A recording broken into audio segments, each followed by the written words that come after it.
All right. Hello, everybody, and welcome to the first Sewanee at Home summer virtual masterclass series, chat series.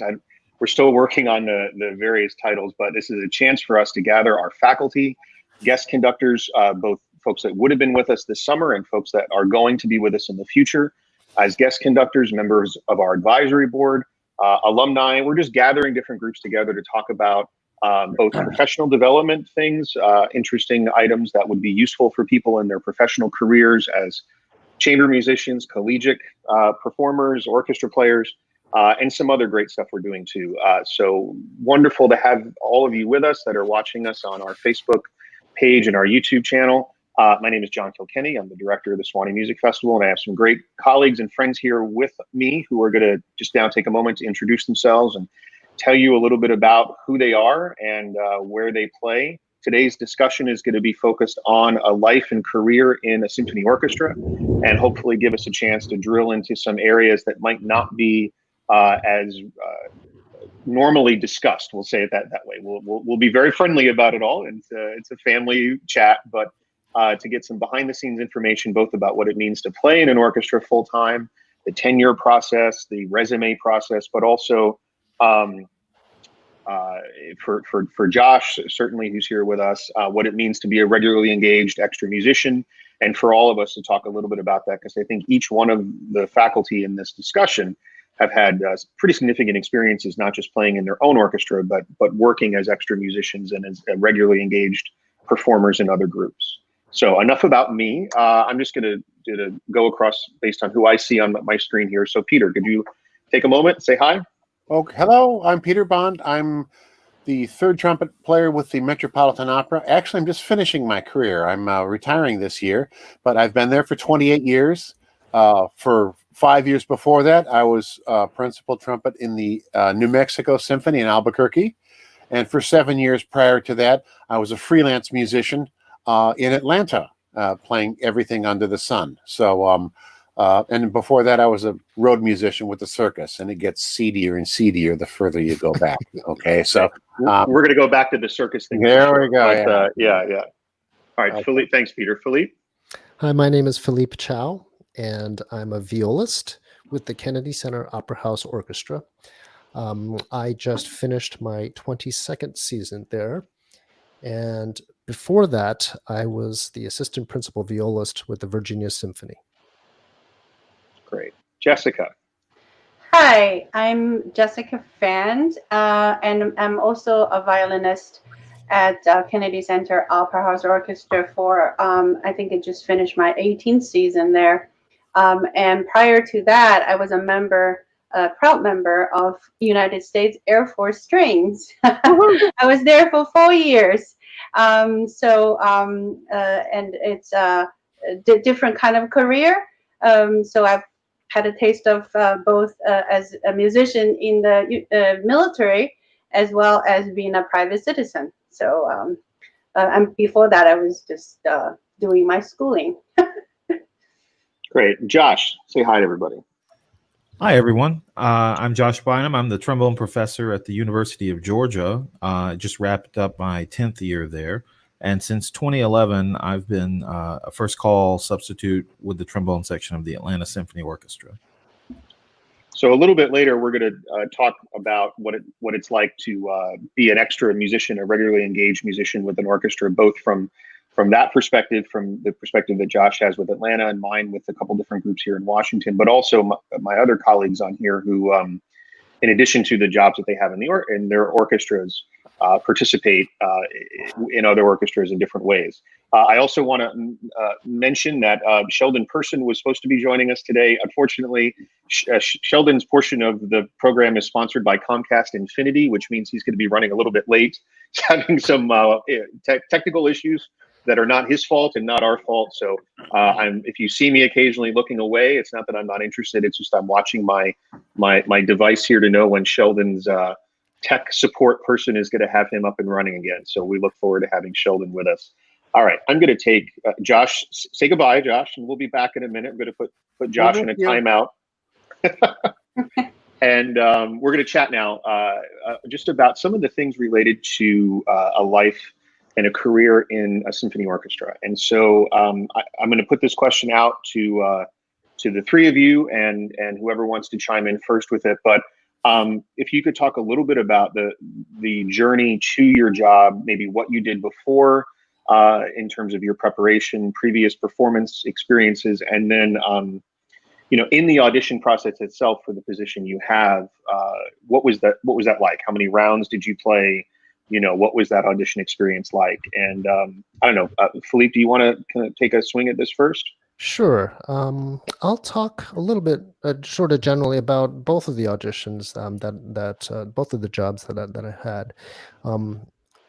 Well, first of all, what I did was I made sure that I found the teachers who could help me, who knew something about the business and what it took to get into an orchestra. It's a very particular kind of playing, which may not be exactly in line with trying to become a soloist. And so when I made that decision that I wanted to be in an orchestra, I surrounded myself with people that I had heard about who could help me with this career goal. And as such, it took a lot of practicing. And I won my first job on my 7th audition. And then I won the next job 7 auditions later. It's a lot of work, but it's worth it. It's a wonderful life. It can be. And you never know what it's gonna take exactly. You try to control the variables. I'll tell you a funny story very quickly. My first audition, I had advanced to the final round, actually the second round, which was still behind a screen, so it was anonymous. And in between the first and second rounds, there was a giant rainstorm, and I got caught in it going out to lunch. So I got completely drenched. And as I ran back to the hall, I went down this concrete stairwell back to the backstage, and I slid and fell. So I was completely soaked. So I got back there and I found somehow a dryer, and I put my socks and my shoes in the dryer, and I ended up playing the second round barefoot. And so, of course, as you can imagine, I was no longer nervous for the audition. Yeah, I guess that kind of put things in perspective a little bit when you're sitting there soaking wet and barefoot, right? And kind of chuckling a little bit. Right. There was something ridiculous about that. Some things are not meant to be, right? I mean, it's occasionally these things happen. That's great. Thanks, Philippe. Jessica. Yes. So should I just continue with the same topic, like auditions and stuff? Sure. Tell us about the Air Force strings audition. Yeah, so, I think that's an interesting career path for a lot of folks to keep in mind. Yeah, so for me, when I got into the Air Force, when I started to audition, thinking about auditioning for Air Force, it was just fresh out of school, and I felt like, okay, I need to land a job, and not knowing too much about it, other than that it's in DC. It's one of the premier bands that it performs mostly for the State Department, the White House, the foreign dignitaries, and so I thought that's great. So I went for the audition, and boom, before I even reacted, I got the job, and then it came the basic training and 4 years of service in the branch. I mean, it's great. I had a great time there. We can always find something to complain about, but but it was a good time. I met a lot of good friends whom I still stay in touch with. Musically speaking, it's different kind of performance. It's different kind of repertoire list. I was in the strolling strings. Most of our mission really is to first of all, it's mobile. We do a lot of strolling. So, for example, White House is hosting dinner with Chinese president, and then we have to be there to serenade them. First, you go as a quartet, and then you play as a smaller group. So, that kind of playing is very different than what we do in the actual sitting down symphony orchestra. Not to say the Air Force didn't have. We didn't play any sit-down concert. We did, But the main mission, at least when I was there 4 years, it was a lot of support for State Department and as well as for military bases. We went on tour to Europe to different military bases, and so that's the main mission. And some of the music we play was very interesting. I mean, I've touched on jazz, country, and pop, and of course, different transcription of string music. It was very interesting. So it kind of opened my eyes to a lot of things I would possibly never even think about playing, basically. So that was my 4 years, and and then after the 4 years, I thought, well, for me, I still miss sitting down, orchestra and playing, more a standard repertoire, and so I didn't re-enlist. I did my 4 years, and I left, and I was very fortunate. It was my second audition after I left the Air Force, and I got the Opera House job. And at that audition, I remember very clearly that I had to play 4 rounds. So after the the third round, there were 6 of us at the final round, the third round, and then there were 2 openings. I couldn't. I played. I thought, this is it. Yes or no, I'm done. Well, not so much. After the final round, I think it was maybe around 6 o'clock dinner time. The personnel manager came out and said, "Well, we decided to hear one more round of 3 of you." So that caught me by complete surprise, and my whole mentality, physically, mentally, I was ready to go home. So I had to take out the violin and get myself re-engaged again. So that was a experience that I would never forget. So you just have to keep going, basically, and be prepared for whatever that's thrown your way, basically. So yeah. So I haven't taken as many auditions as Philippe did, but I think the experience is probably just as dramatic.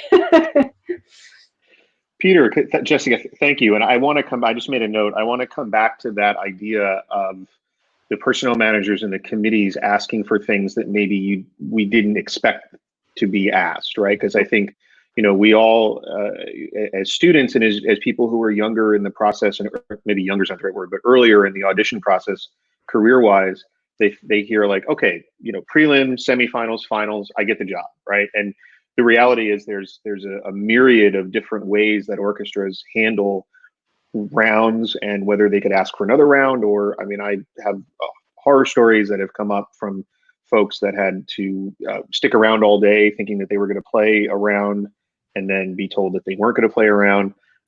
So it's a little bit tricky with that. Unfortunately, it looks like we just technically just lost Peter. So, well, this is great. I'm going to add a little something to your story. Perfect. So that's improvisation. My story?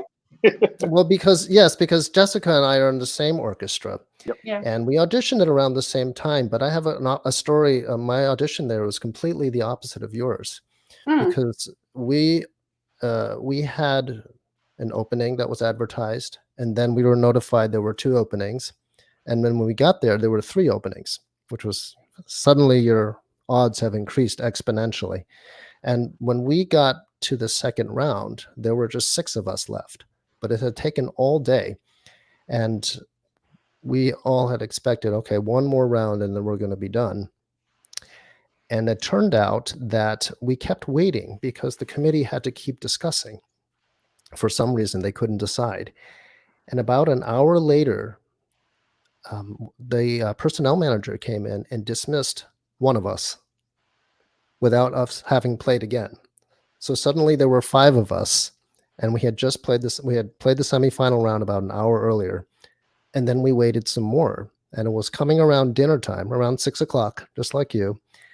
And at that time, the personnel manager came in, read out three numbers, and hired 3 of us and let the other 2 go. And we didn't end up playing a final round because it was getting too close to the showtime for that night's opera.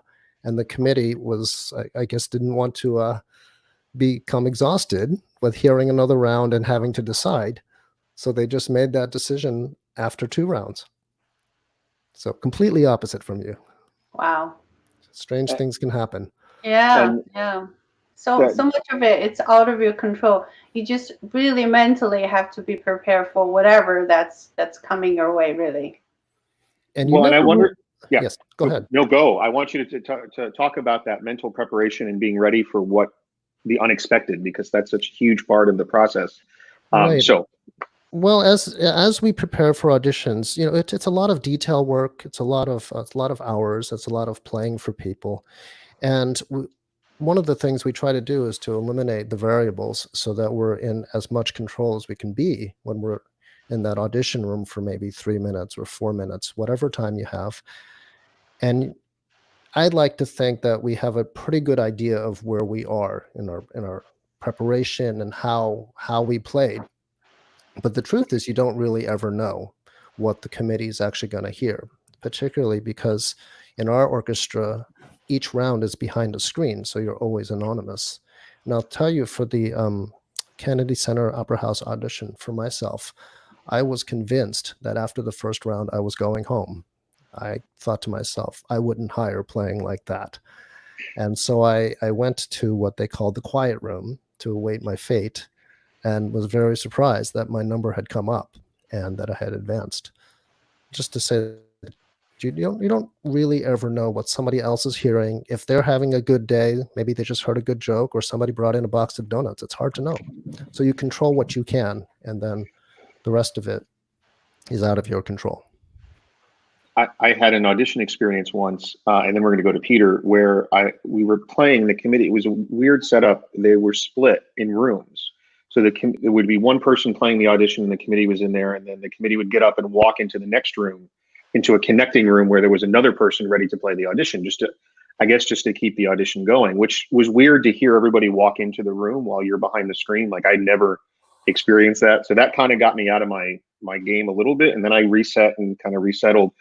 And then I heard somebody start eating, because it was, they were hungry, and I heard potato chips crunching, because they were really close. It was like a dance studio in somewhere. It wasn't in Washington, it was somewhere else, but it was so I heard the crunching, and so then I realized that I was hungry. So, like, as I'm playing, I was playing Bach, and I heard crunching, and I was like, man, potato chips would be good. I'm kind of hungry right now. Why would be real? And then, it was just, I might as well have been playing a cello at that point, because nothing I did sounded like what I thought I could do.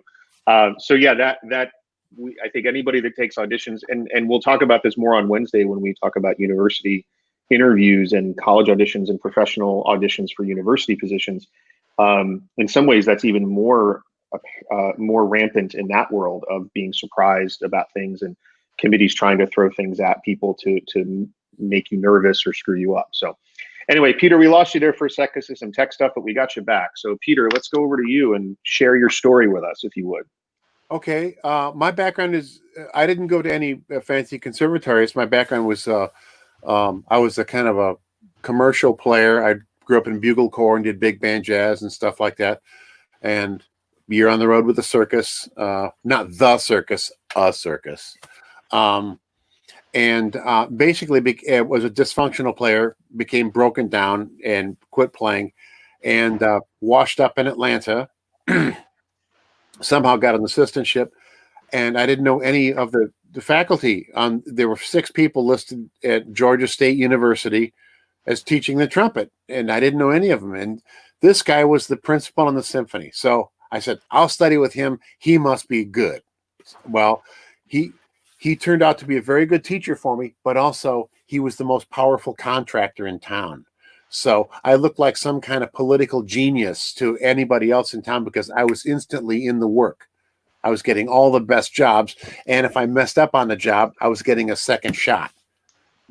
Also, but more importantly, he turned out to be a very, very good teacher.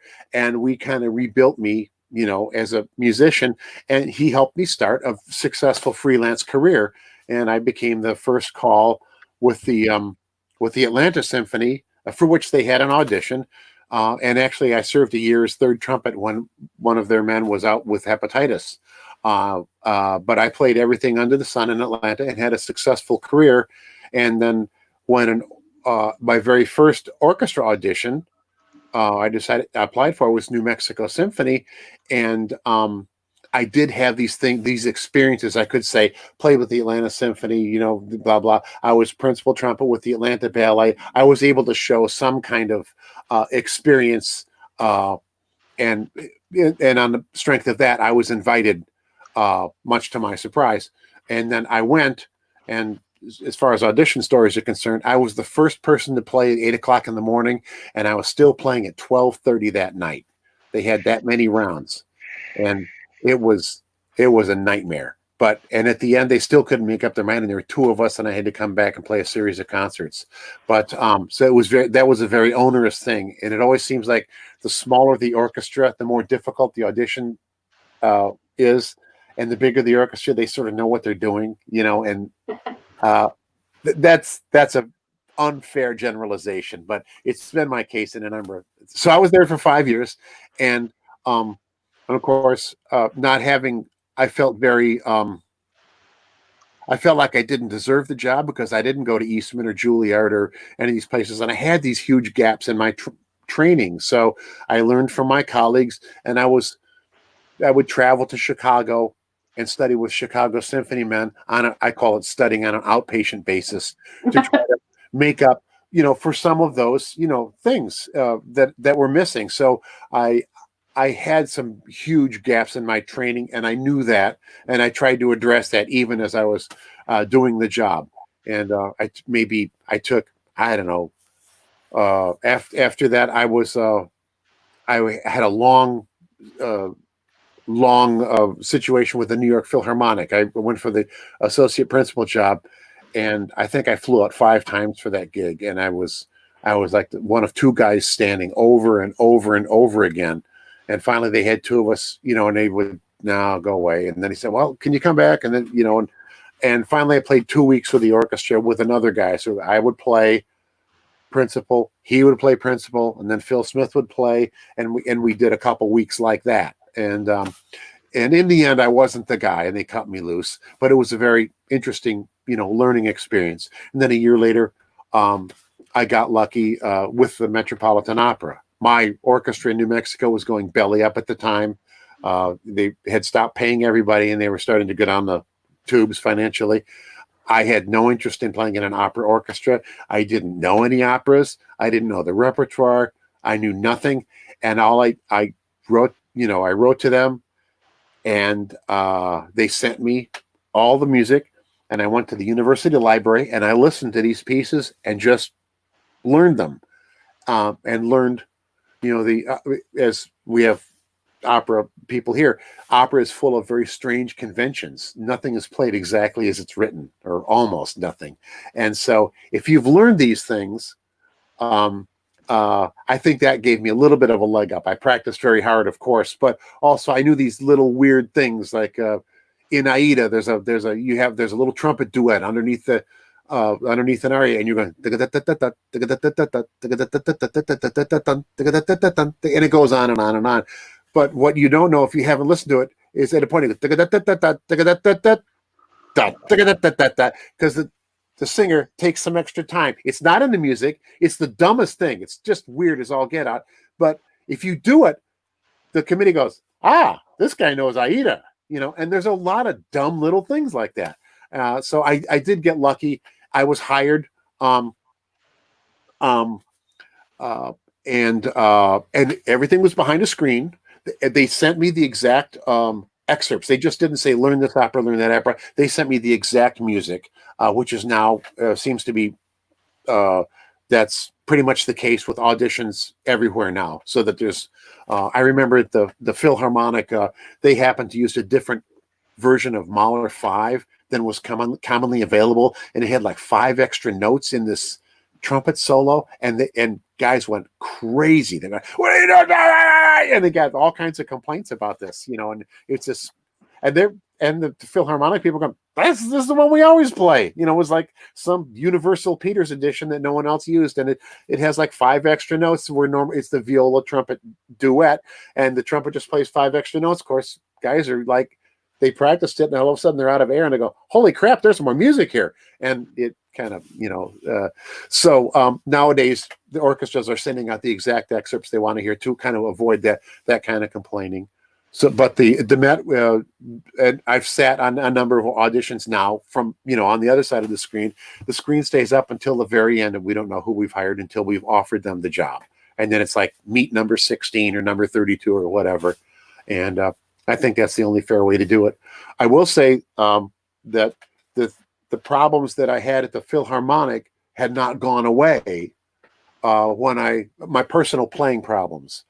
And they were still there when I got the Met job, and I did not get tenure, and my probation was extended. And of course, this was ulcerous stuff. It was like a repeat of the Philharmonic. And I went to one of my colleagues for help, and we were able to straighten it out.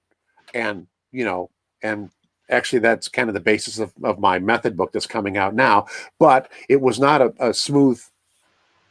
It was not a smooth thing, and it was a very stressful year. And I felt, even after I was granted tenure, I didn't feel comfortable in the job for about 10 years because of the repertoire and the strange rhythm of an opera orchestra. The shows are so long. The season is so it's different than a symphony in that way. You're either anonymous in a pit as a trumpet player, playing in the dark, and no one hears you unless you play in a rest, which you try to avoid, or you're dressed like an idiot and you're on stage under the spotlights with Pavarotti or something, and it's like, holy crap! It's a very strange. We will definitely take a minute to talk about Banda at some point or another, and the costume, because I've had a little bit of Banda experience in my life. But Peter, you brought up a couple of things that I want to make sure that we touch upon as a group here, and there's also a couple of questions in the chat. So. First, you mentioned the invitation. I want to talk a little bit about the invitation process, and for the three of you, to the degree that you want, just to give a couple of suggestions to students out there about, this is this catch-22 that we were all in to a certain degree when we were at the beginning phases of our career, and that students are in, where you can't get into an orchestra audition unless you have experience, but you can't get any experience because you're a student, and so on and so on. So. For the three of you, in your experiences looking at resumes, because I'm guessing now all three of you have had the chance to be on the other side of the screen and be screening resumes for auditions for your orchestra, what are some of the things that kind of signal that you're going to advance somebody to invite them to a live audition? What are some of the things that students should be trying to do to get themselves, in terms of the look of their resume and what's on it, to put themselves in a position to get invited? And maybe we could start, Philippe, with you. Sure. There's a couple of things right off the bat. Resumes are they're deceptively simple. They look like they should be pretty basic, but they need to be formatted correctly. Things have to be spelled correctly, capitalized, spaced properly. You want to make it easy for the committee member who's scanning through a stack of resumes to very quickly assess, to see what you've done and what you're about musically, professionally, what your experience is like. I can tell you from my auditioning experience right from the start, I didn't really ever have a problem being invited, even as a student. Granted, I was in school for a little bit longer. I finished a master's and then for 2 more years to go study. So I was in my mid-20s when I started auditioning. But all through my undergraduate years, I was very, very proactive in seeking professional experience. I don't think it's ever enough just to be satisfied. If you want to do this for a living, I don't think it's enough just to do your school orchestra and your school chamber music. I was always out looking for the local orchestra audition I could take, or a small competition that would challenge me to learn different repertoire or to put me on stage. I had a number of string quartets that I organized, even had business cards made up, so I would go and try to have jobs so that I could make some money on the side, but also gain invaluable experience both with the repertoire and what it was to interact with people who are interested in the music that I was making. And I think cumulatively, when you can do that, you've already put yourself in that professional mind frame, even though you're in school. And I think that will start to reflect in your resume. And as you accumulate more and more experience, you're going to find out which things on your resume can be taken out. But in the beginning, you have to put what you have. That's great advice. Yeah, I actually second Philippe saying. I remember when I was in college, University of Miami, my professor, violin professor then, Thomas Moore, he also was Sewanee faculties for many, many years. He passed away a few years ago, but uh, so in Miami, I was freelancing while doing my undergrad. By the time I finished my undergrad, I was doing all the major orchestra, um, the freelance orchestra, Miami City Ballet. I was the associate concertmaster there, and Gold Coast Opera, Boca Raton Pops. I mean, so by the time I finished my undergrad, my association with, even though they're not full time orchestras, but they're professional orchestras nonetheless, already made quite a list on the resume. So I too have never had problem being turned down of an invitation for any orchestra. So it's definitely important to try to get yourself established, those connections, if you want to do this for a living, like Philippe said, for sure. And then also I auditioned for New World Symphony and got in, but I didn't do it full time because I chose to finish my schooling first.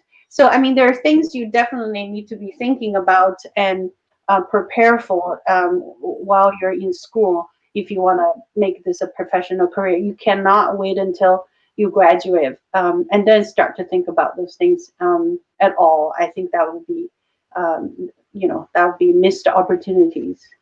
So definitely, I'm hearing from both of you, and Peter, I'm going to turn it over to you in a second. But just to start thinking about your resume and your professional experience almost as soon as you can in terms of your collegiate career, right? And so Yes, the more that because I mean, when you're reading the resume from the applicants, then you're thinking, oh, even though this person does not have yet, any real professional full-time orchestra gig looks like, but they've been actively playing, and let's just, give them a chance and hear them, see how they sound in life. So I think it's much better than, from year this to that I went to school. There's a, this year to that year I went to grad school, and that's it. And then of course, summertime, come to music festivals such as Sewanee, such as for all the example, other right? and all the other there are a lot of great festivals in this country and internationally. Just basically get yourself busy. Phil, you wanted to add something quickly, just please. real quickly, two things. Please. One thing about the resume: make sure you have somebody else proofread it, because we can't see our own mistakes. I was once photocopying my resume in the copy shop. This is an old fashioned thing now, but I was in the copy shop, and the pianist said, "Give me your resume. I bet you I can find a punctuation mistake." Of course he did. The other thing that I was going to say, just in terms of setting up your own experience, I think it's you have to show initiative. You have to show that you're engaged, that you're interested, and that you're somebody who's going to bring 100% to the job. And I think even without, like Jessica was saying, without a lot of full-time professionals, I think that shows up. Uh-oh. We lost the sound. Oh, I'm back. Okay. I can hear. Yeah, sorry. So Peter, there's a couple questions in the chat, but anything to add in terms of resumes or, over the years at the Met, what you've seen that has tended to get people advanced, or not advanced, but invited to a preliminary round? Yeah, well, at the Met, for instance, sometimes you'll be rejected. For instance, we had a couple of fiddle openings, and they had 350 applications. All right, and they can't possibly, invite all those people. It's just, and another thing is that we don't think about is the bigger the orchestra, the busier the orchestra, they actually have a really hard time scheduling auditions. There's a very small window, along with the union requirements about how much advance time you have to give, when the ad has to appear in the paper, blah, blah, blah. But given the orchestra's, this would be any large orchestra, there's probably a very small window where they can hear people, and it might be just a physical impossibility. And so to the degree they can, they'll try to make things easier and more practical by doing the recorded round, the tape round, or now it's a CD, or I don't know, might be MP4, MP3 now. And that's and you should and that's to help. I used to look at that, kind of sideways as an applicant, oh, I got to make a tape. That means but no, you want to present yourself as best you possibly can. And they're trying to save you money and aggravation, flying across the country, spending $1,000 to take an audition that you have no business taking. Now, you may not know that at the time, right? You've visions of grandeur and you have all the records, but you don't know. And generally, when they're listening to recordings, or even when you're live, the committee's on your side. They're not trying to throw up roadblocks. They want you to perform well. And that was something I didn't always, realize. Being on the other side, I want everyone to play well.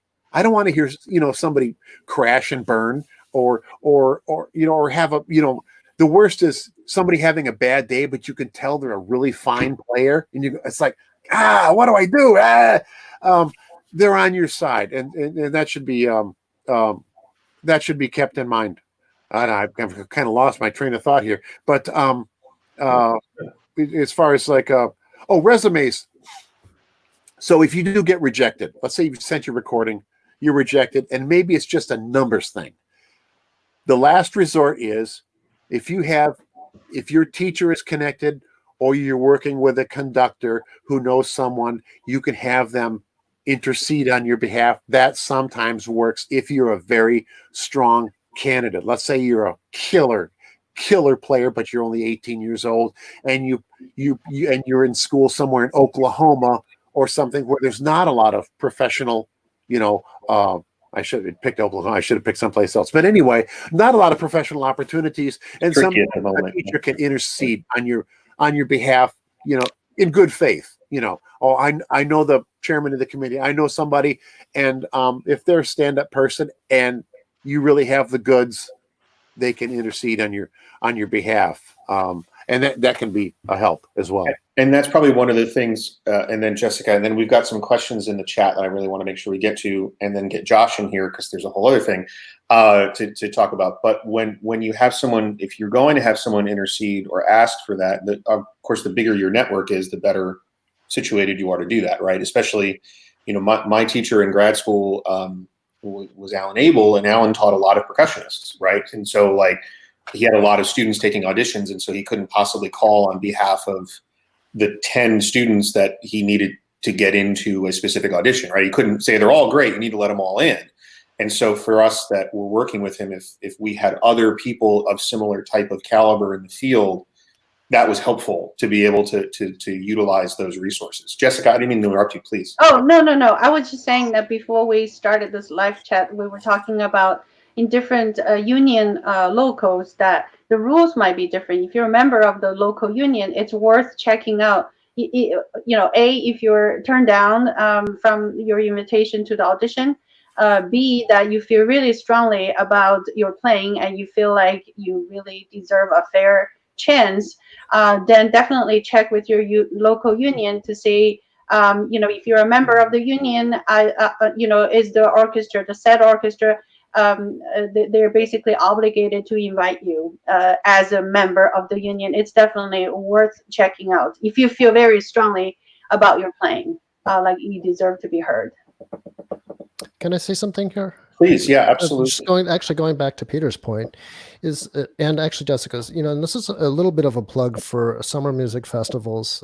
I always tell my students that that summer music festivals are the best time to shop for your next teacher, because these teachers are available to you in a way that they might not be during the school year. You may not get into a class at this moment, but they're teaching at a summer festival, and it's a short-term, intense commitment, a few weeks, and you get to find out whether or not you get along with this teacher and can learn, and the teacher finds out a little bit about you and can help grease the gears a little bit for you to get into your next school, perhaps, which I can tell you did happen to me personally, because I made those connections. But that goes into the larger theme that it's a wonderful field, but it's a very, very small world. And in terms of having people intercede on your behalf, it really behooves you to make friends and allies, and across the whole field, be good to people, be generous, and be willing to learn, and just be a good citizen. And I think you'll find that it's a pretty amazing community of people that you're going to enter into if you don't burn those bridges. I'm going to make one small point. My orchestra conductor in college was a gentleman named Roland Vamos, who's quite a well-known. My teacher. Yeah. Oh, okay. And I remember him, and he could get the best music out of the least talented people that I ever heard. But he gave me some professional advice when I was a senior, and I was thinking, I think I want to play the trumpet. And he said, and he had been a freelance in New York, Radio City, and all that stuff as a young man. And he said, 3 rules: be ready, be a nice guy, give the other guy a break. And I think that speaks to everything you were just saying. And the older I get, the more valuable that advice makes sense. This is a great discussion, and I want to be really mindful of the time and of our questions in the chat. I'm going to get Josh Bynum in here just to bring him into the conversation. So everyone say hi to Josh. Hello. You've already had a moment to introduce yourself, but I want to get some of these questions in. Jacob has asked a couple of really good ones here. And the first one is, when do you feel prepared enough for an audition? And do you ever feel prepared enough for an audition? And then he's got some questions about resumes. Jacob, I'm going to answer on behalf of everybody and say you will never feel prepared for an audition, which means if you just don't go and do it, you'll never take it. So you should go and take it. But I know there's more nuanced answers than that. So I'll throw that out to the floor here. When do you feel prepared enough for an audition? Jessica. Okay, so I'll second John. No, you would probably never feel you're fully prepared. But I see audition preparation in two categories. One is your playing. Of course, you have to spend the time, take the lesson, and be as detailed as you can possibly be, and basically make yourself bulletproof. I always tell myself and tell my students that if you're practicing, say, down one, if you are dragged out of your bed 3 in the morning without warming up, and you play through it with no mistake, then you're ready. So that's from a playing perspective of things. But I think the other side of it, it's just as important, if not even more so, is your mental side of things. Like our mind, it can play such trick on ourselves that you might be very, very well prepared, but come the day of the audition, the room is too hot, too dry, and smells different, the lights are shining upon you, and you hear people on the other side eating potato chips. So all sorts of things could happen. So I think if you can, while you're preparing it, kind of just envision yourself in the real situation, and when you do those run through, and just position yourself in the very unfamiliar sort of stage of mind, then that would definitely help you when you enter the audition space and encounter those unfriendly situations. I think then you won't feel so foreign. Even that particular scenario may not have occurred in your mind, then because you've exercised it, I know this is one of those unknowns, so I know how to deal with it. I don't know how to put myself in that situation. And one other thing I always tell my students is that they always ask, well, how do I not make myself nervous on the audition? Well, I said, you don't. You always are nervous. There's no way you're not going to be nervous. It's part of the performance. Actually, the right amount of excitement and nervousness is actually good. The question is, how do we practice to put ourselves in a situation where you can perform while your nerves are worked up? And I think that's the other aspect of preparing for audition. You really have to work on. There are very particular exercise you can do. Breathing techniques and ground yourself, and there all sorts of technique you can implement in the process to work on that aspect of things. So practice your playing as well as prepare mentally. I think it's both. It has to be, in my experience, has to be part of the preparation. Thank you. There's been a lot of research done over the last, 20, 30 years about the mental preparation process for auditions. And, there are plenty of names out there. I think probably the most famous one is Don Green. He's written the Audition Success books. He used to have a website. He used to work with Juilliard. I don't think he does anymore. I'm not sure if he's still affiliated there or not. But Don Green wrote 2 really useful books on this topic, Audition Success and Fight Your Fear and Win.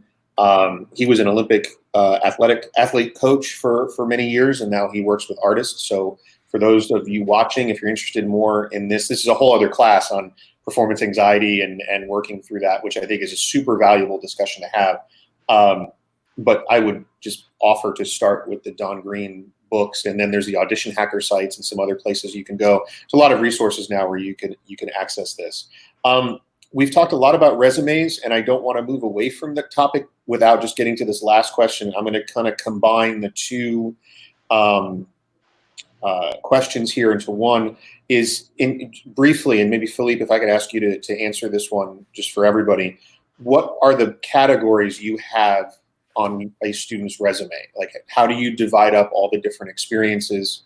And are there things that what do you put first? What do you put second? What are the things that you're looking at in that way? The way that I've always done it is I put my professional experience first.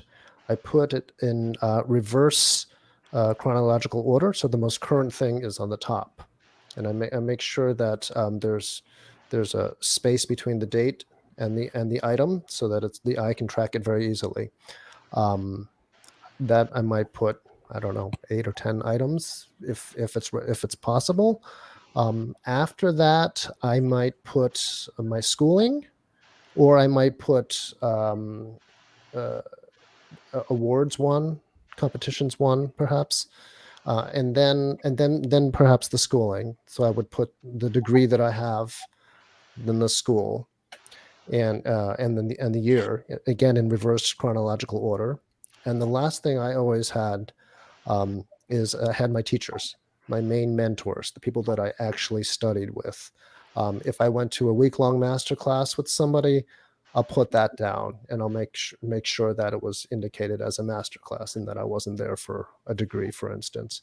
But I try to keep it concise. I like to keep it uncluttered, because the people looking at it, you're maybe one of 200 resumes that are going to come through possibly, and you want to make it easy on the people reading it. That's great. And just for the sake of time, I'm going to go on to some other points. Can I just add one thing? Please, yeah. Yeah, a lot of people, a lot of orchestras actually ask for that one-page resume. So keep everything in one page. And it's probably worth having different versions, right? Like, I have an audition resume that if I'm applying for an orchestra position, that's one thing. And then I have a longer one that might be for something else. Then I have a CV that's for academic positions, which is a whole other conversation, right? Which we're not going to have right now, but is certainly a whole other discussion. So Josh, I want to get you in here, and I still want to, maybe if we have time, and I know I said this was going to go an hour. If we go a few minutes past an hour, don't call the union on everybody. I mean, we're all okay with, I'll go overtime. But I want to talk a little bit about tenure with everybody later. But with Josh here and our collective experiences, want to talk about what it means to be an extra or a regularly engaged musician with an orchestra that's not actually, that doesn't actually have tenure. So if you go in as a sub or an extra or whatever it is, and I know, Josh, if you could speak to your experience with Atlanta, both the year that you played and then your ongoing relationship with them, that would be great, kind of how that works. Sure, absolutely. I a year after I joined the faculty at the University of Georgia, the ASO had an audition for second trombone / utility, and I ended up taking that audition and was runner-up for the position. And as such, I had played with them maybe once or twice before that audition, but after that, the work started coming a lot more frequently. And I think it's always a situation that you're only as good as your last performance, and that's the way I treat it. I'm not saying that's the way it's perceived by the colleagues, but I feel like for me, if I treat it that way, I'm not gonna lay back on past experience, and I'm gonna keep pushing myself to be the best I can. I adopt the philosophy of I'm a guest in someone else's house, and so I'm gonna be on my, number one best behavior, and that starts with just making sure that my correspondence is quick with the personnel manager, that I reach out to the librarian to get study scores and parts, because I'm not going to show up having not read the music. And it's even the most, I've played all the masterworks, but even the most mundane pops, I'm still going to ask for the book, just because I know for a fact that my colleagues, they know if the sub has asked for the book or not. Okay. And it's good for me to just go through and make sure little things like, do I need mutes? Do I need a second, a bass trombone for a part or whatever, just doing my homework before I go. And for the masterworks, especially, I will take time to, if it's a guest conductor, I'll find if they've got recordings or live performances online somewhere, and I'll get an idea of their interpretation of the piece. If the Atlanta Symphony has specifically put out a recording of that piece, I'd like to go back and review it to make sure if there's like traditional handling of interpretation, and just so that when I come in, it doesn't feel like there's a sub in the place. It feels like, okay, this is a person, this part of the orchestra that's playing with us. I want to try to capture that as best I can. And, I have plenty of opinions, but when I'm in the orchestra, I don't give them unless they ask me for them. And a lot of times they will. A lot of times there's a big discussion, and I'm just going to sit there and then when they say, well, what about that? I'll say, okay, let's do that. But there've been plenty. Well, Josh, what do you think? Then I'll say, well, here's what I think. Usually I'm coming in to play second. I've played principal plenty of times as well. That's when I'll assert more of a leadership style, because I don't think in terms of coming in to sub as a principal player that, I think the section wants to know that you value their opinion, but that you're also capable of leading the charge, and you're not looking to them to do your job for you. And so, but even little things like, and I'm not throwing anyone under the bus, I don't believe, but in today's day and age, everybody has their phone, unless the orchestra has a specific policy about no phones on stage, no digital devices on stage. I never bring it out there. I never, I always make sure I'm dressed nicely, even if everyone else is in shorts or whatever. And it's just respecting profession, respecting the institution, and recognizing that it's there's no guarantees for future work. So, and that's worked for me. In my experiences, I've probably played with ASO. Oh gosh, I don't even know. I've played all the major masterworks at this point with them, a full season with them in 2015. I've recorded a few CDs with them, Carnegie Hall and everything. And it's, but here recently, they've gone to a situation where they like to bring someone in for the year. For those of you who don't know the situation in the Atlanta Symphony, the trombone section has been a bit of a revolving door. Well, not even a revolving door. There's just kind of been a floating vacancy for several years. Yeah. and so that's been great for me because it's meant a lot of work. But when they asked me to play a season in 2015, the UGA was very, very awesome in allowing that. But when they came back and said, could you do 2016? That was going to be a situation that I had to basically leave UGA to go do that. And I wasn't prepared to do that. So consequently, they try to fill the season with someone. And so my work these days is more like I probably play about 5 masterworks and about 5 or 6 pops and maybe 1 or 2 movies. And it's actually enough for me because I'm also very mindful that my job is at the University of Georgia, and I'm not going to throw my students under the bus just to go off and play all the time. That doesn't do them any good, but it does me good. So I try to keep keep lines of communication open, and it's worked out. Josh, I think, and I want to get Peter in here in just a second, and I think Sheldon has had his Comcast issues resolved, so I want to get Sheldon to join us in a minute. But we're going to do all of this really fast, and I think we're going to keep going. We've got a lot of folks watching us and a lot of engagement here, so we can go a little bit past 6. That'd be great. Just a few minutes.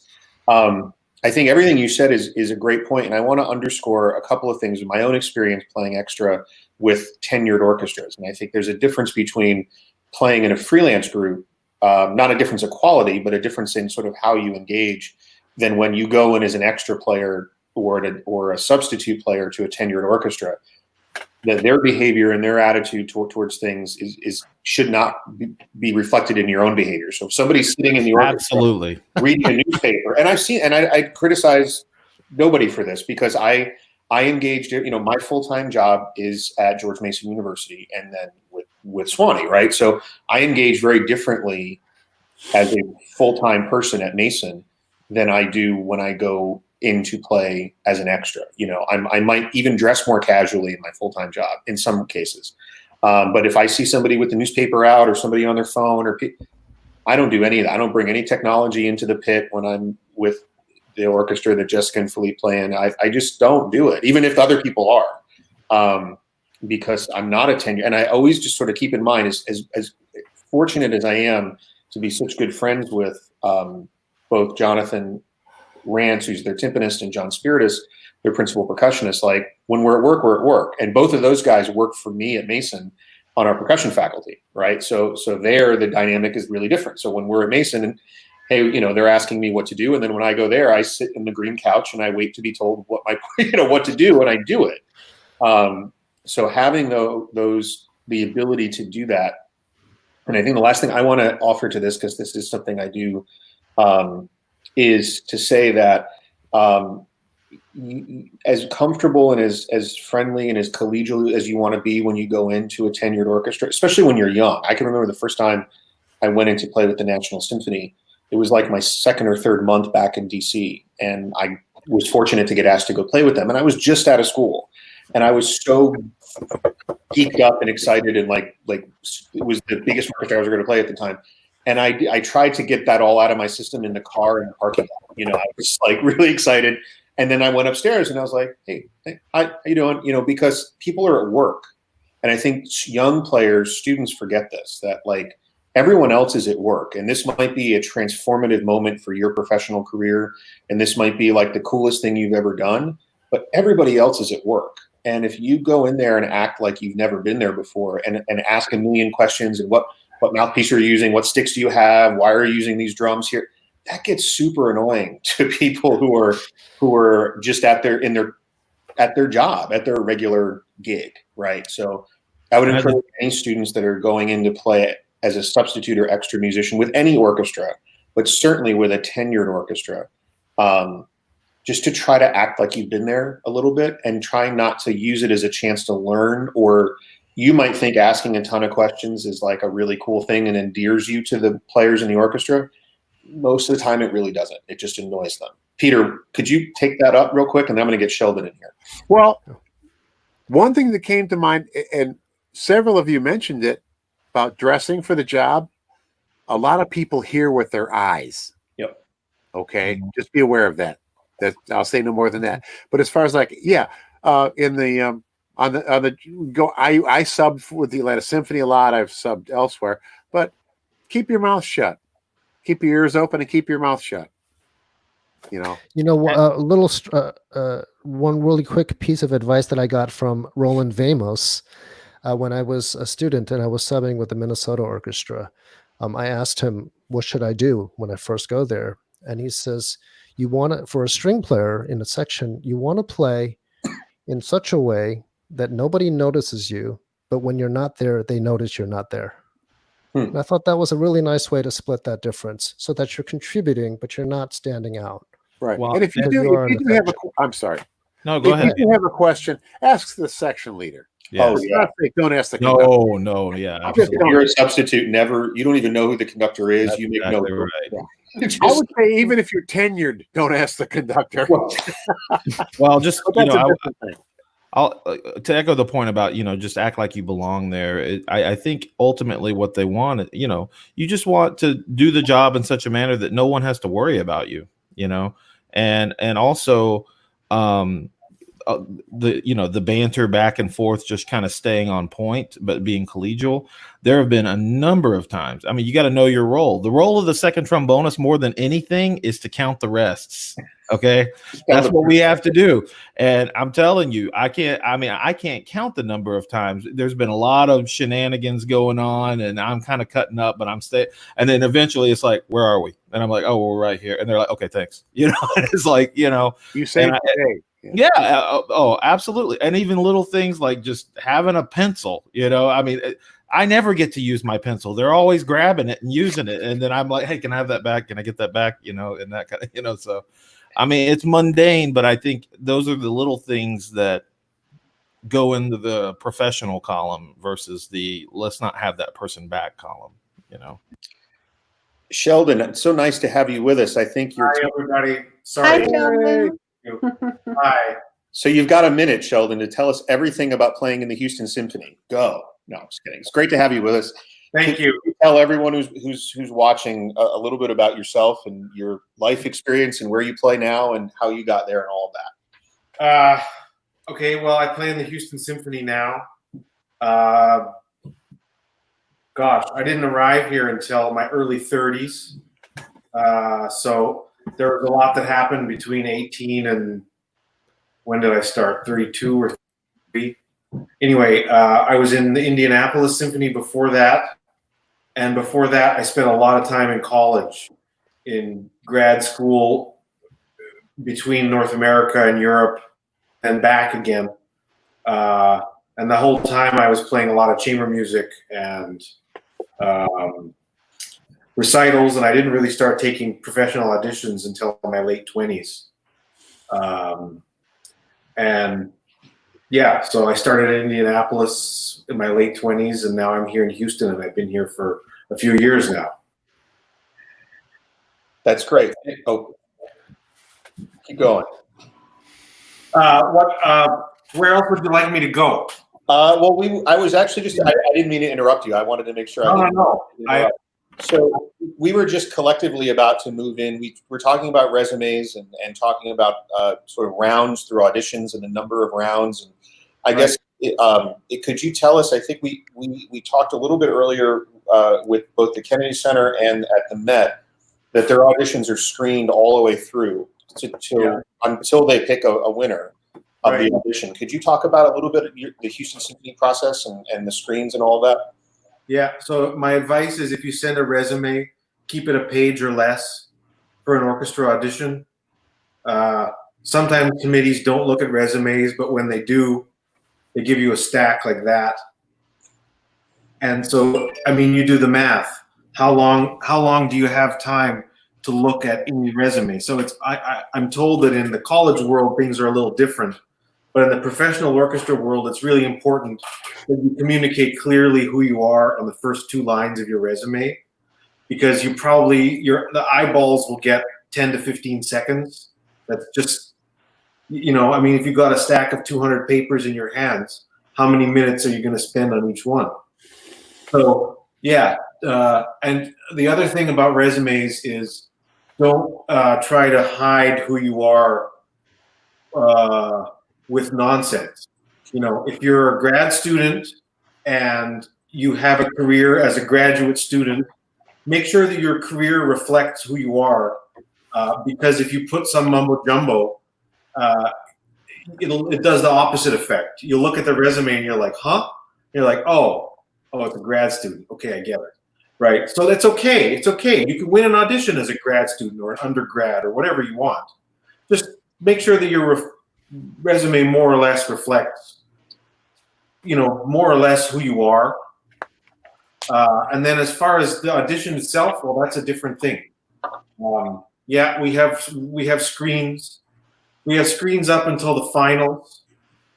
In Houston, for string auditions, we have chamber music at the end, in which case the screen comes down. If there are no members of the orchestra in the final round, the screens usually comes down for the entire final round. I find that conductors tend to want to see people. There's different schools of thought of that. I find some of the conductors I've worked with are very interested in seeing what people look like and how they move when they play.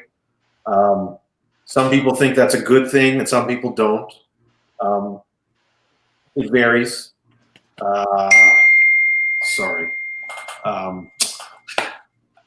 What else? Prompt me, John. Sorry, I lost. No, it's okay. And I want to, because we have this technical issue, I want to get your views on this, because this is why we asked John here. In terms of rounds and the number of rounds, so you said in the finals, typically the screen is down unless there's someone in the orchestra, then they might keep the screen up, or and the music director, I guess this could be a question for everybody. Is the music director typically not there until the final round, or Correct. Yes. Correct. Yeah. Across the board? Yeah. And Peter, is it true that in the Met, perhaps, I know that until Yannick arrived, there was a bit of a gap between Levine and him. Was there a time that there weren't conductors in rounds at the Met at all, or could you? Oh, I never saw Levine at an audition. Well, there you go. Okay. Even into the finals. Interesting. Yeah. So it is different, you know, just again, this is for everyone who's. And then granting tenure, then the other half of it is granting tenure is completely in the maestro's hands at the Met, whereas other orchestras, it might be a committee thing, you know, or he has 2 votes, or a lot of times that balance of power is dictated by a contract. So usually they made the hire, and Levine generally didn't have enough time to be there anyway, and then he, you know, and then you get the gig, and then based on what you did, he had the say so of, you know, whether you got tenure or not. And Sheldon, I would guess it's probably pretty similar in Houston, where the music director has a lot of. Correct. Yeah. We have a committee of 7 that does prelims and semis, and the way our contract works now is it's a straight up vote with no talking. So Yeah, no talking. 4 out of 7 is a pass, and 3 or less is not a pass. We have a mechanism now where if somebody gets a 3, it triggers the possibility of a revote. So if there's somebody that's on the fence, they can reassess their view of it. But there's no chit chat until the finals, when the conductor is there. And then when the conductor is there, the way our contract works now is that you are required to get hired. You need to have a majority vote from the committee plus a thumbs up from the conductor. So sometimes we have auditions where you don't hire anybody, and it's very surprising. It's very surprising to think that you can have so many good people in one place all at once, and the system produces no result. I mean, I'm not going to comment on that, but I would say that. Of course, yeah. I would say that when it comes to auditions, the idea that if you win an audition, you're a winner, or if you lose the audition, you're a loser, it's not so binary. It's a lot more complicated than that. and there's a lot of subjectivity going on, and there is randomness. There is randomness, and there is luck in life, but those aren't the things that you want to focus on. You want to focus on all the things that you can control and do all the things that you need to do well. And then a lot of it is sort of like, well, that's how it went on that day. And I mean, I think it's great to be proactive and reflective and assess your own performance and be critical and honest. But the whole idea that, like, you know, well, if I get to the end and I'm still standing, I must be really something. And if I get to the end and if I lose, I must be a loser. Or if I get knocked out in the first round, I'm hopeless. You know, it's not like that. It's not like that. It's more fuzzy than that.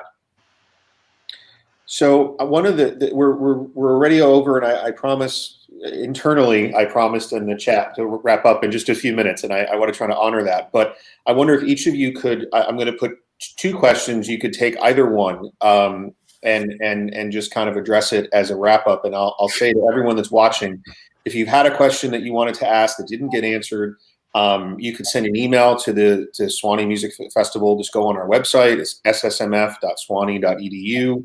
You could email our. Wait, am I okay? Okay. Sorry, I saw that. Or you could just send an email to the admissions email, or reach out to any of us on social media, and we'll try to get a follow up to you. So I don't want to lose track of that. But in the time we have left for each of you, and we'll start with Philippe. You've got two choices here. If you want to talk a little bit about your projects outside of the orchestra. I mean, I think all of us, whether we're full-time in an orchestra or full-time university, teachers, professors, have engagement that we do outside of our jobs to help keep the job fresh, right? So and interesting. So if you want to, for all of you, if you want to talk about outside projects that you have that might be helping you to stay engaged in a different way, or if you want to talk about playing the same piece or core repertoire pieces over and over again. I think this is especially true in opera orchestras, where you see the same productions maybe every year. In Peter's case, I know every year. Okay, well, I guess Peter's just answered how he handles that. He retires. But for the rest of us, Philippe, could you take either one of those first? Sure.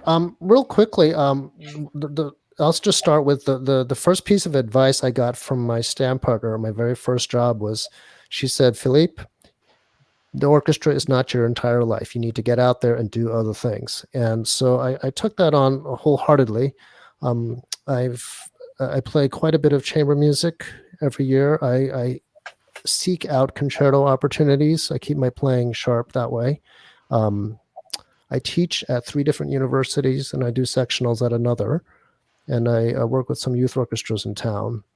But the recent thing that I've been getting into is actually editing and arranging and publishing. And I've recently had a number of pieces of music put out. I didn't compose them because I don't have those skills, but I've been dabbling with the music publishing programs, and have found people who have been interested in publishing the works that I've been arranging. And so I've found great interest in that. Aside from that, I've got kids here at home, and we like to hang out a lot. There's the nightly badminton games, which keeps everybody in shape. And my wife is she's on faculty here. Eva Capoletti Chow is a violinist, and we have our Capoletti Chow duo. And so we often seek out opportunities for recital duo concerts. Sometimes, I guess now online, but before it used to be a number of times a year. That's great. Jessica, so either keeping the repertoire fresh or outside projects or anything else as we start to wrap up this chat? Yeah, so too many things that I want to do, too little time, basically.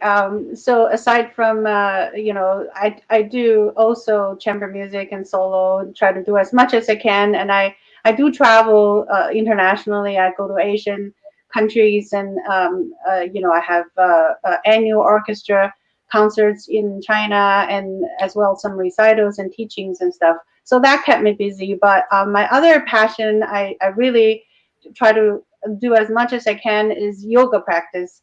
And I feel like, with playing with, because opera playing is very, very difficult. It's incredibly demanding physically and mentally. So I find that I'm always aching here and there. And, so I feel like doing yoga, it's helped me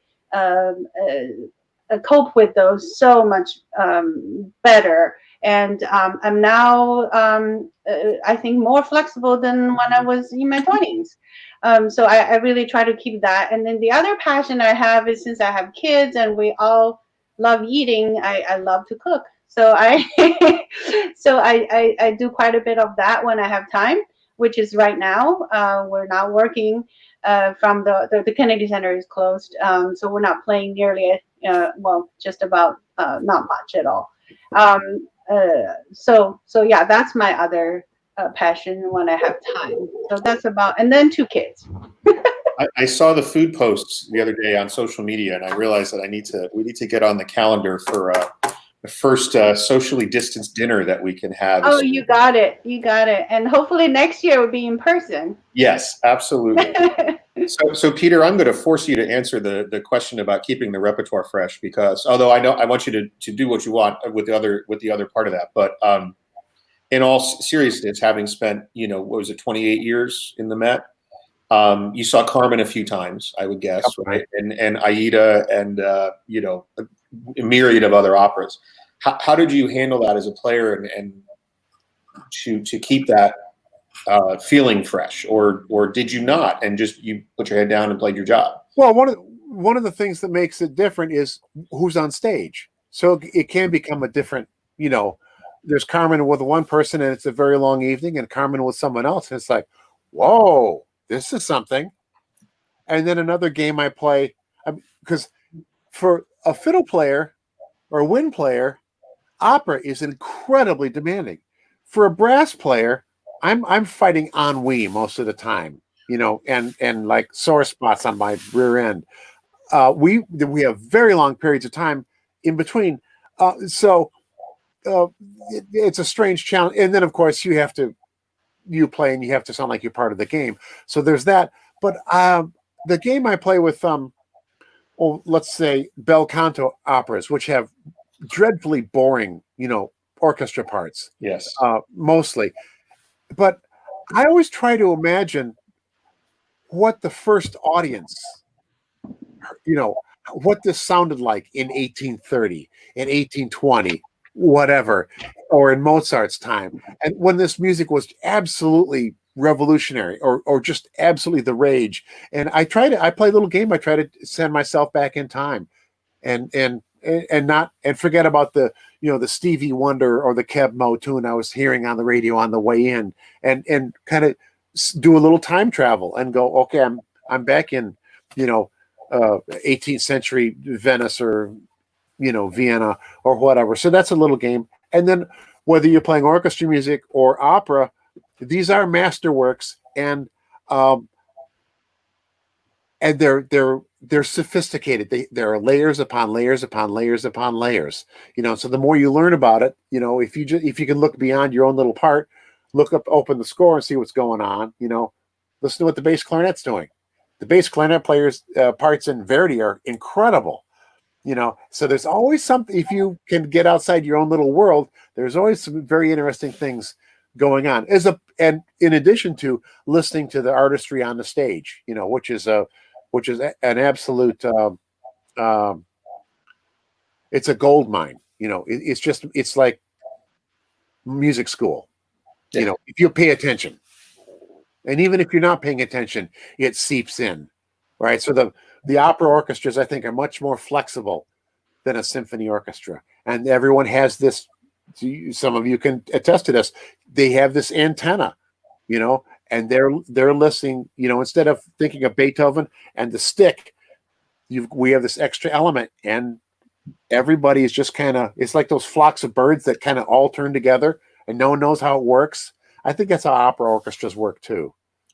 A lot of my experience professionally with at the Kennedy Center with the opera orchestra there is playing banda, as an extra player. You play a lot of offstage stuff, And so to see, I mean, you talk about the moving parts and everything. I mean, to be standing on a ladder playing, chimes for something and literally seeing, all this stuff happening.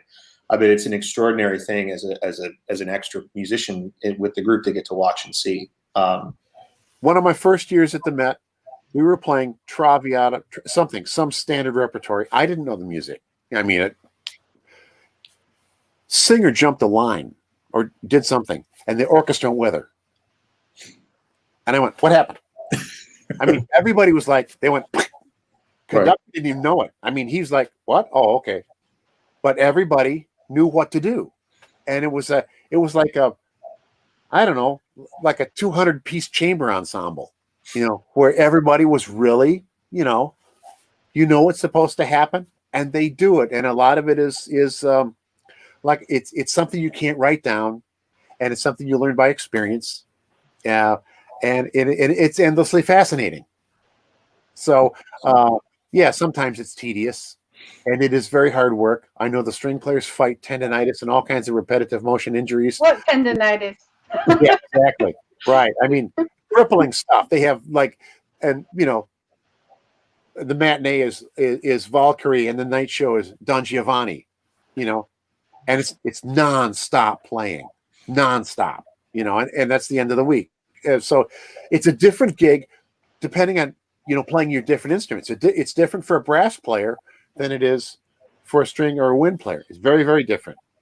And then the stage business is a whole nother world. And that's usually where your extras will gain their entry. Your first experience with opera will be as a banda player, and you might be in a costume, or you might be backstage, and you can, and it's kind of fun to watch everything that's going on, and you can have a conversation with Sam Raimi in the wings, and then he steps on stage and becomes Mephistopheles, and it's really amazing. I may have gotten to talk to a couple famous sopranos in my life purely because I happened to play the sleigh bells that brought them on and off stage for a living. Yeah, right. So that was super cool. More sleigh bells. But I did get that request. But I want to get around to everybody here. Josh, I'm going to just give you the time to just kind of wrap up any final thoughts you want to share about any of the stuff we've been talking about, and then kick it over to Sheldon after that. Yeah, well, I can just, I feel like my perspective actually synthesizes your two questions. The nature of my job gives me a lot of creative outlets through chamber music, solo possibilities, solo recitals, and appearing with ensembles of, orchestras, wind ensembles, and then getting to go over and play with a fantastic orchestra on a semi-regular basis. And so, I always feel like I have a lot of different things to occupy my attention, and orchestral music's my first love, so I don't necessarily think I would tire of it, but I don't really get a chance to tire of it. It's always I've been able to retain, that love of, the first time you're sitting in an orchestra and you get to the end of Brahms 2 versus having played Brahms 2 500 times. Now, I know plenty of people that are still able to retain that. But for me, it's always a privilege, and it's not work. I just really enjoy it, so I'm happy to have that perspective with it. So appreciate that. So Sheldon, either of those questions or both of them, since you were with us here, I know you're involved in a lot of things outside of your work in the orchestra, but also there's repertoire you see, probably every year, every other year. Now for a few years, and then before with Indianapolis, like how do you engage in that differently to keep it from feeling a sense of dread over whatever piece might be coming up? It's not easy. Yeah, and you're welcome to talk about the dread too. I mean, it's fine. We're in overtime now, so. So to that point first, I would say. The great works by great composers have good parts for everybody. Good composers wrote good parts. Even Chopin's Second Piano Concerto, as much as, there are some things that I struggle to play. Tchaikovsky's First Piano Concerto, as much as I wouldn't have believed it as a 12-year-old that I don't like that piece anymore. It just, there are some things there are some tastes that change over your life. But it's still, there's a reason why it is what it is. And I think it was Peter, I really just enjoyed listening to him say, but, I get a front row seat, like, to the best soloists in the world on a regular basis. I'm like the Where's Waldo, and the spotlight's over here and I'm over there. I get to hear the best players in the world on a regular basis, and that's really inspiring. And when you pay attention to what they're doing, you learn a ton. You learn a ton about yourself and your own playing and what's inspiring and what's nice. And even if somebody comes and plays not to your taste, usually there's some sort of reason why they're there on that stage. And there's some sort of quality in their playing, like star power or something. It's interesting to like observe, but when you hear the real greats, it's just that's a privilege. And as far as things going on outside of the orchestra, I would say that if you are someone who knows that you need to be a creative person, you need to take responsibility for being creative and finding outlets for that creativity in places where it's appreciated and recognized and noticed. And that doesn't happen by itself. Particularly for string players in the orchestra, there are some people who land kind of a big orchestra job, and then you kind of settle into a, sort of a middle-class life, and you're doing fine, and you've got kind of a nice contract, and there's a certain amount of safety. Not this year. There's no safety for anybody this year. Yeah. But if you are a person who knows that you need to be creative, you need to find those places to be creative, and you have to make them happen yourself. Because, if you just kind of hope that they'll happen, that's not usually how it works.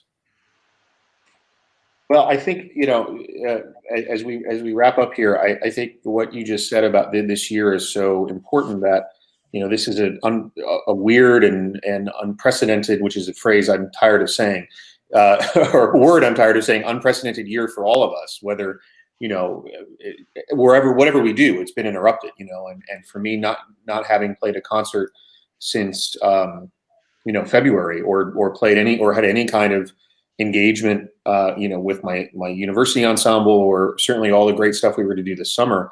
I think it's kind of all given us a kind of a weird feeling, but I think there's, underneath that, a sense that, I'll say this so no one else has to say it.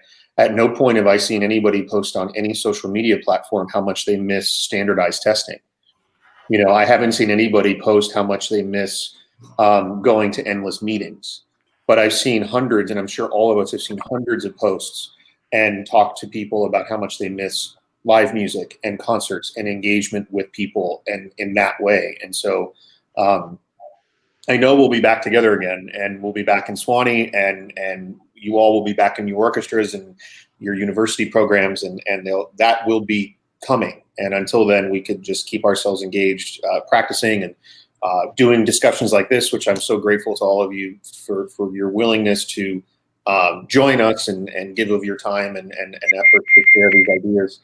And just keep our fingers crossed for whatever we need to keep our fingers crossed for to get back to a normal existence. And more important than that, get back to a place where we're making music together again, because I think that's the thing that we all miss.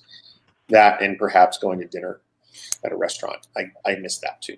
So at any rate, I want to thank all of my colleagues for being here on this call, this conversation. This is our first Sewanee at Home program. We're going to have a number of these coming over the next 4 weeks. Today would have been the first full day of SSMF, and so that's why we're launching this today. And we'll have another program on Wednesday at 1 o'clock Eastern with some of our academic faculty, talking about both college auditions and also sort of the college interview review process, somewhere similar to what we talked about today, but in that universe. So thank you all so much. It's great to see you. And Sheldon, I'm glad your tech got working so we could get you I on. apologize. Thank you for your patience. No, it's great. And everybody, thank you so much. Stay safe and enjoy the rest of your week. Thanks. Thank Good you. to see you all. Bye. Bye. Thank you. Take care. Bye. Thank you.